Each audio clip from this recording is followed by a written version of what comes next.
Hello எல்லாரும் எப்படி இருக்கீங்க? Welcome back to my channel Annapathiram. Aadi மாதம் ஸ்பெஷல் இனிப்பு கூழ். இது எப்படி சிம்பிளாக ஈஸியாக செய்கிறதுன்னு பார்க்கலாம். முதல்ல ஸ்டவ் ஆன் பண்ணிவிட்டு ஒரு பாத்திரம் வச்சுக்கோங்க.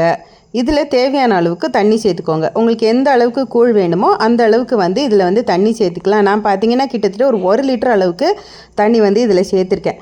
சேர்த்துட்டு அதுக்கான இன்க்ரீடியன்ஸ் எல்லாம் இந்த பக்கம் நான் ரெடி பண்ணி வச்சுருக்கேன். என்னென்னு பார்த்தீங்கன்னா தேங்காய், ஏலக்காய், ஏலக்காய் இடித்து வச்சுருக்கேன். அப்புறம் தேங்காயும் ரெடி பண்ணி வச்சுருக்கேன். இதோட சக்கரை பொடியும் எடுத்து வச்சுருக்கேன். அது இப்போ ஸ்க்ரீனில் காமிக்கல. ஸோ இப்போ அங்கே தண்ணி கொதிக்கிற நேரத்துக்குள்ளார நம்ம இங்கே கேழ்வரகு மாவு ரெடி பண்ணிக்கலாம்.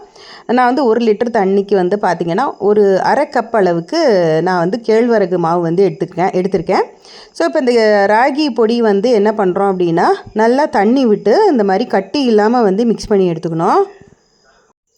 இந்த பொடி டைரெக்டாக தண்ணியில் சேர்த்து மிக்ஸ் பண்ணோம் அப்படின்னா என்ன ஆகும் அப்படின்னு பார்த்தீங்கன்னா நிறைய லம்ஸ் ஃபார்ம் ஆகும். நிறைய கட்டியாக வரும். நமக்கு அந்த கூழ் நல்ல பர்ஃபெக்டாக கிடைக்காது. ஸோ அதுக்காக என்ன பண்ணுறோம் அப்படின்னா ஃபஸ்ட்டு தேவையான அளவுக்கு இந்த மாவு எடுத்துக்கலாம். எடுத்துகிட்டு தண்ணி சேர்த்து இந்த மாதிரி நல்ல பேஸ்ட் மாதிரி ஆக்கிட்டு திருப்பியும் தண்ணி சேர்த்து நல்லா மிக்ஸ் பண்ணி நல்ல லிக்விட் மாதிரி ஆக்கிடுங்க. ஒரு தோசை மாவு கன்சிஸ்டன்சியில் இருக்கணும். இதில் கொஞ்சம் கூட கட்டியே இருக்கக்கூடாது. ஸோ அந்தளவுக்கு நல்ல ஃபைனாக ஸ்மூத்தாக இதை மிக்ஸ் பண்ணி எடுத்துருக்கோம். ஸோ இந்த ஸ்டேஜில் பார்த்திங்கன்னா நம்ம தண்ணி அங்கே லேசாக கொதிக்க ஆரம்பிச்சிருக்கோம். ஸோ தண்ணி லேசாக கொதிக்க ஆரம்பிக்கிற ஸ்டேஜில் இந்த மிக்ஸ் பண்ணி வச்சுருக்கிற கேழ்வரகு மிக்சரை அதில் சேர்த்துடணும். சேர்த்து நல்லா மிக்ஸ் பண்ணுங்கள். இது சேர்த்து மிக்ஸ் பண்ணும் போதே பார்த்திங்கன்னா நமக்கு கூழ் பார்த்திங்கன்னா கொஞ்சம் திக்காக ஆரம்பிக்கும். ஸோ பார்த்தீங்கன்னா மிக்ஸ் பண்ண உடனேயுமே ஏன்னா தண்ணி ஆல்ரெடி சூடாக இருக்குது பார்த்தீங்களா, இது சேர்த்த உடனேயுமே நல்லா திக்காக ஆரம்பிக்கும். கொஞ்சம் திக்காக ஆரம்பித்தோடனே இப்போ இந்த ஸ்டேஜில் நான் ஏற்கனவே சொன்ன மாதிரி 1 கப் அளவுக்கு சர்க்கரை பொடி, அதாவது வெல்லைப்பொடி எடுத்து வச்சுருக்கேன். கருப்பட்டி, வெல்லம், சுகர் எது வேணால் சேர்த்துக்கலாம். நான் வெல்லம் தான் சேர்க்குறேன்.